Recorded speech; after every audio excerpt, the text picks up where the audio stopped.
Hi, I'm glad to see you in our cloud kitchen again. Hi, welcome everyone. Seeing so many of you hungry for cloud knowledge is very nice. Okay, let's start with a short introduction. With me today we have Paweł Fiderek, who is leading our Cloud Competence Center in TTPSC in a director role.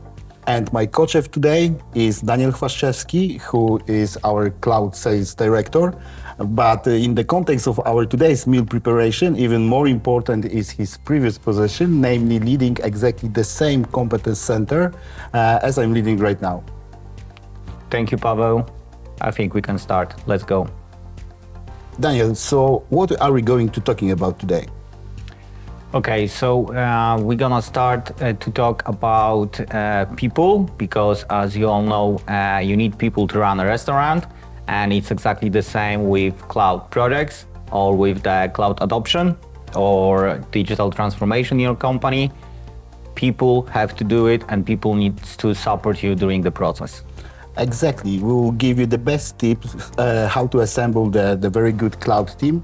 And all the tips will be based on our live scenario, our delivered project. And we also will focus a little bit on the culture, how to build a culture, how to create a space and atmosphere that actually your team will want to work in.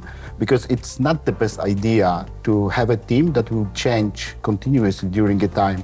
The real challenge and guarantee of your success is to have a team that actually will want to work for you, will want to work with your clients, customers, and will want to gain a new knowledge.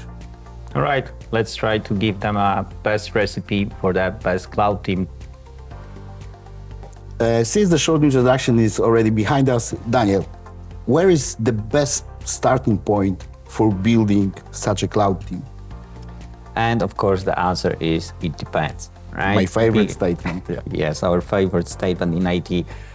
It depends if you are like us, a solution integrator or software house, then you are building the team who will be delivering the projects to your actual customers. The skill set is not different from the situation when you are a customer and you need to build a center of excellence, but the tasks that those people will do will be very different. Yeah, I totally agree. And for sure, such a team needs to be wider. Or maybe you are focusing on only one client, but I believe it's not the case, or it's never a case. Okay, but we can imagine like two situations. Yeah, when you are starting to build from zero, you have no one. Yeah, maybe you are just beginning your cloud journey. Maybe you already have some ongoing project, but those projects were delivered by a third-party company like ours, by contractors, and you want to build your team to deliver the cloud-based project yourself as well. Or maybe, just maybe, you already have, the little small team that can be, something that you can start from building, like administrators, maybe DevOps. It's very popular right now. Yes, and to be honest, in my case, in case of our company, that was exactly what happened. We had a very good DevOps team already running in the company, and from my perspective, DevOps profile, including DevOps culture, is the best way, is the best fundament for building the cloud team, because those are already agile people. I used to work in a pizza teams, They used to work against the silos in the company, and silos in the company are your worst enemy. That's during the cloud transformations projects, because you need to talk with different business units, and you need to find a common solution. You need to hear everyone out and find the best solution. So having DevOps culture on board is already a great advantage. And that was our case in Transition Technologies PSC. I know that on the customer side, usually there is no DevOps team available. But even if you have a system administrator, if you have a sysops, which is already connected with the company for a few years, so you trust him, it's worth to start building around him or hire someone who will help him out. And because you need to have a core of the team. And for core of the team, you need someone who you trust, right? So he knows how the company works. And then you need someone who knows how actually cloud works, how DevOps works, and how to build such team. Exactly, yeah, and this is the case for building the Cloud Excellence Center, in example, yeah? Yes.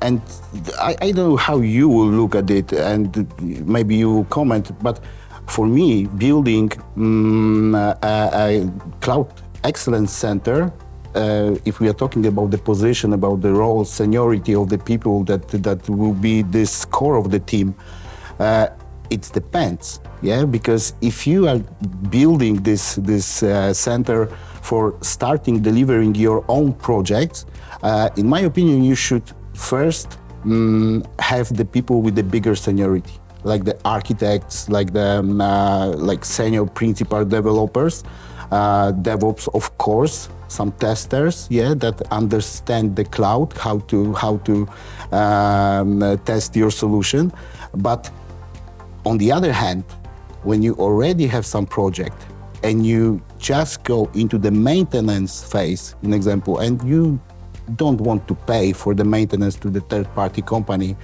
maybe it is wiser to hire someone with a little bit lower seniority that actually can help with solving some basic problems, yeah, and then have like 50% support or something like that. I really interested in your opinion about that. It's hard to say, like there is no one perfect way of doing it. That's right? true. Because companies are different, businesses are different, and people are different. We will try to, of course, give you, some advices how to do it properly based on our experience, but it doesn't mean it will work exactly the same with your company. So from my perspective, of course, I agree with you, right? That's the we are okay here. But what I learned during the first 2-3 years is that you need a mix of people with different approach. You need to hire people who are smarter than you, and that's like a base rule I was using building the core of my team, right? So only people who are smarter and better than me, and it works. This one always works. And the other part, which now I understand from the time perspective, which was maybe not missing, but I didn't focus on it properly, was invest in soft skills and trainings around soft skills, because we don't need to explain that you need to invest in technical trainings for those people, right? And this part is easy because every cloud vendor is giving you either for free or some kind of discounts for the trainings, for the certifications. But remember, certifications is not the same like the experience, right? So sometimes it's better to have a guy or someone who has a huge experience and he doesn't have to have any certifications, that to just invest in young people with certificates, right? Because they will be missing the important part, which is experience with IT projects. So you have different aspects, but for sure, from my perspective, without proper communication, especially with the cloud transformation projects, when we need to work with different business units, need to explain them how and why they should work differently comparing to the previously 50 or 100 years, because we have customers who are running business like for over 50 years. So it's hard to just start telling them how and what they should do, right? And then soft skills, communication skills are extremely important. Exactly, especially at the very beginning of the cloud journey in the organizations, because in my opinion, the people that we have and that we send them to deliver projects, cloud projects, needs not only to be technical specialists, they need to be evangelists. They need to evangelize the customer, because as you already said, the understanding of the cloud is not as big as we think it is. Yeah, it's way smaller. The people understand clouds in the many different ways, and those ways are not necessarily correct. Um, and yes, I would add one more point, to the soft skills. You need to give the team challenges and let them grow, let them develop their skills, and the path, the direction they will grow should be in line with your company, with the company goals, and with your people goals. Yeah, because someone might be interested in security, someone in infrastructure, another one in serverless or in AI. It's very hypey right now, and people that grow their skills and develop themselves in the areas that they have satisfaction and they can bring the value to the company is very important, yeah, because it's the part of the building the culture. They feel really connected with the company, yeah. So it is also very important. Indeed, creating the proper environment for those people to grow is critical. Like I was using nothing new, right? The approach from Richard Branson, which is like, I was not focusing on my customers, I was focusing on my people. And then my people were, making my customers happy. Right? That's true. And it worked. In my case, it worked. I'm not saying that it will work always. For customers who need to deal with the digital transformation overall, and cloud adoption is a part of it, it's not that easy, right? Because he needs a lot of technical skills and, transform the whole business approach. In my case, it was a little easier because we are a GSI, Global Solution Integrator, so we were the ones helping customer with the transformation. That's why my role was, focus on happy people. Yes. Happy people are making your customers happy. Yeah, and the crucial is to understand that you are, as you said, you are not the smartest guy in the room anymore when you became the manager, when you start to run your team. And another thing to understand is that for your success, it is actually your team is working, not you, your team. But for your team's success, you are the worker.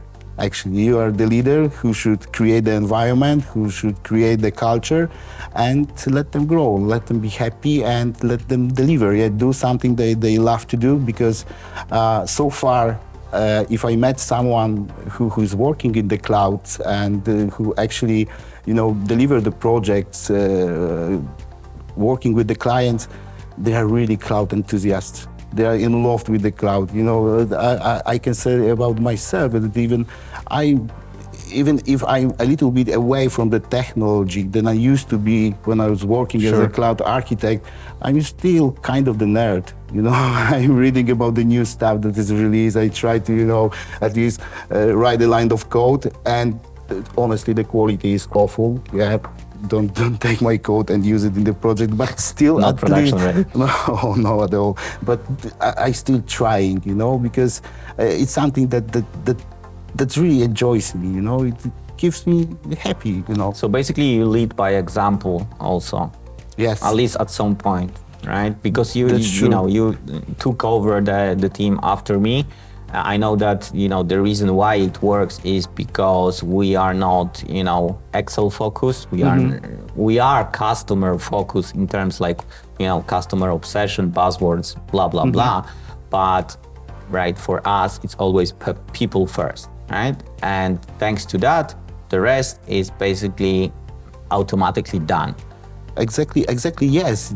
You need to have some experience and some knowledge of the domain that you're actually working or leading the team, because it will allows you to understand your team, the needs of your team, yeah, because someone who never touched the cloud won't know that the technology changed like almost completely twice a year.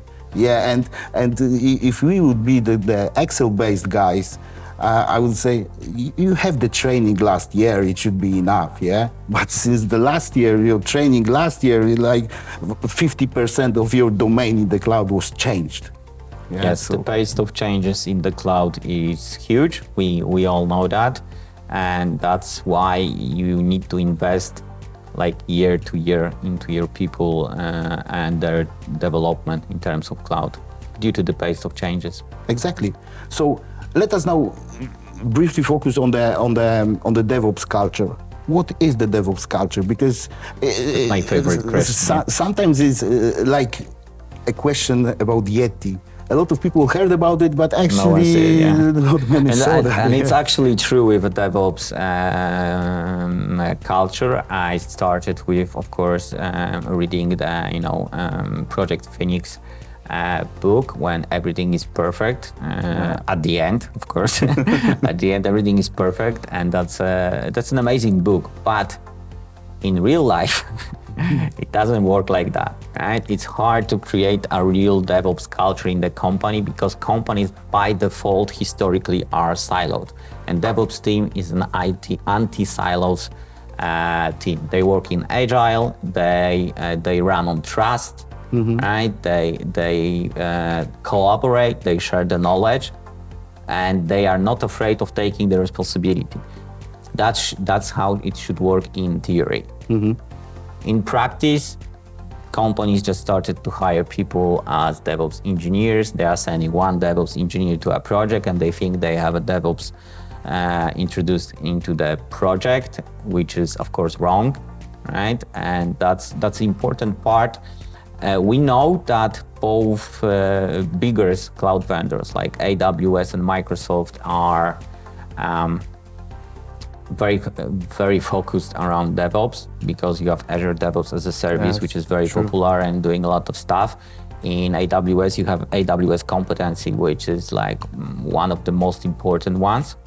So they basically teach the customers and also us as a partners that they don't see any better fit in terms of culture than DevOps culture itself, because it's like like a mix of lean management, with IT approach, with two pizza teams approach, and like taking everything what is the best from different areas, combining in one team, and just destroy the walls between the teams that they were working historically as a separate business units. They didn't talk with each other, right? And even now with the cloud adoption or digital transformation in general, the biggest obstacle I can see is that the companies are siloed. So if there is no integration, no collaboration between those teams, you will have one piece of your company will be Industry 4.0, or they will adopt the cloud. But the rest of the business is running like old school 20, 30 years ago. So you didn't do it right at the end. Yeah, it leads us to this statement that this is the reason why the organization culture needs to be in line with the DevOps culture, and this organization culture needs to be adjusted, not the opposite way. Yeah, because for this organization culture is not only the the automatization, technical skills, etc. But value is important for the organization, and the way how we onboard a new people into the team. We need to find a way how to hire someone and give him all the information, encourage him to go into the culture, to identify him or herself with the organization. You should lead by example. True. Right? So none of us is perfect, right? As a manager, as a leader, but we are trying at least.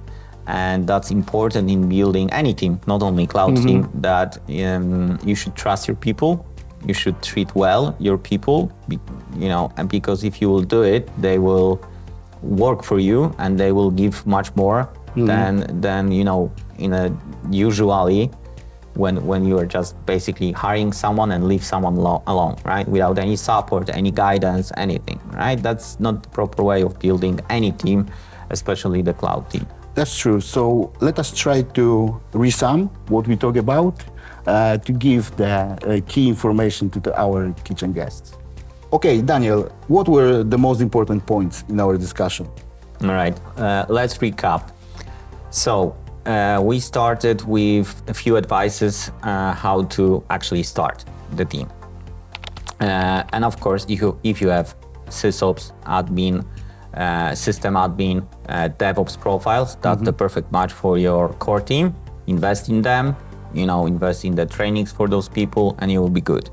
If you have no such people, you need to hire someone from outside your organization and build the team around him. So it's like, you need to invest more at the beginning, but the rest of the procedure is exactly the same.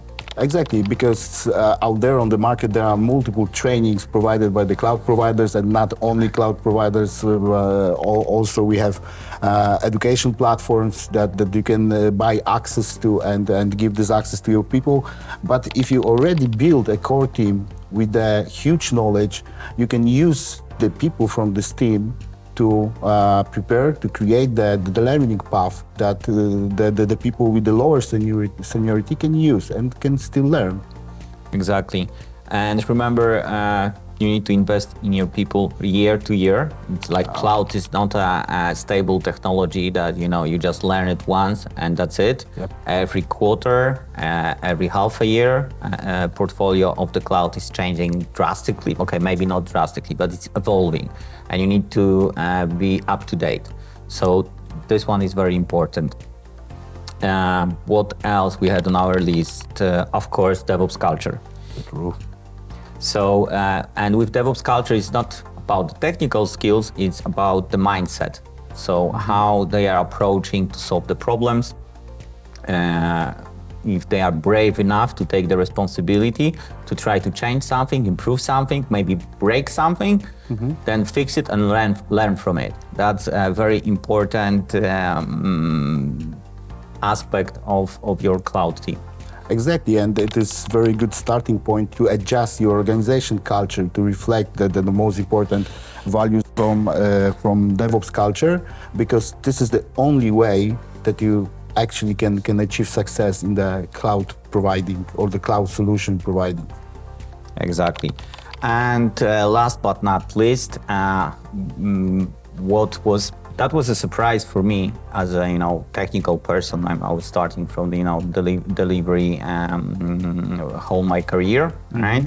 So that was a surprise to me that technical skills is basically not enough, especially for the seniors, architects, and subject matter experts. So you need to invest heavily in the soft skills, especially communication skills, because those are the people who are talking with the customer. Those are people who sometimes are even selling your portfolio. So they have to be a consultants, not only technical engineers. Exactly, yeah, and having the soft skills help us to build a relation in the team, yeah, because the times when you were able to deliver the projects alone are over. At some point, some volume, let's say, or the size of the project, you are simply not able to deliver it yourself. You need to have someone responsible for the architecture, for the development, for testing, yeah, for automatization and stuff like that, and it simply be impossible to deliver complicated project with the team that actually not like each other or not talk with each other. For sure. And remember that probably with such complicated projects like cloud transformation, cloud migration, cloud adoption, however we're gonna call it, not everything will go according to the plan.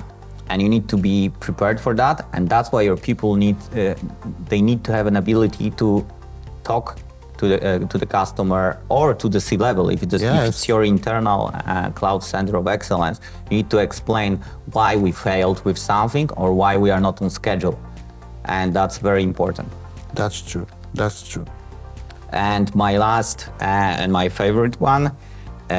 Because I learned that hard way in my team, is do not hire the brilliant jerks, because they might be the smartest people in the room.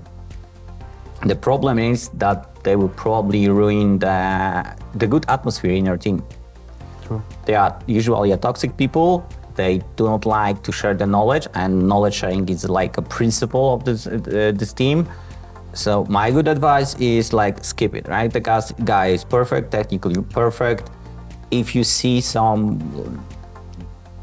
bad behaviors, which shows that maybe this is not like a perfect fit, it's better to skip it and avoid a lot of problems which you will have.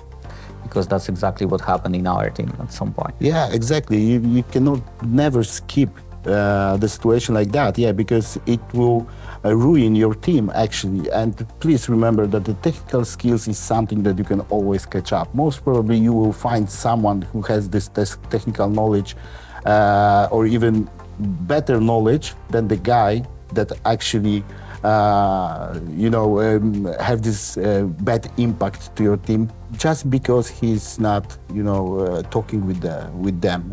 Yeah, it's basically not worth it.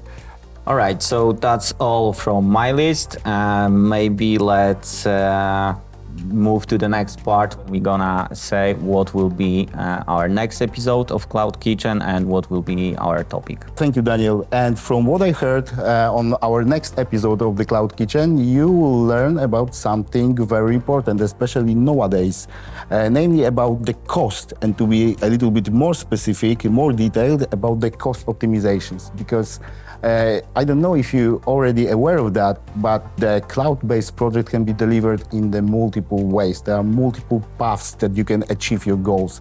You can deliver a project with the usage of the different services, and having the knowledge about the cost optimizations allows you to avoid very, very sad situations. Like in example, if you already delivered the project and during the lifetime of the project, the cost, will be too high, and you will need to make the adjustment on the live organism, let's say, of this working project, which I not recommend. So I hope that you're really excited about the next episode, at least as I am. So please stay with us, be with us on our next episode. Thank you. Thank you.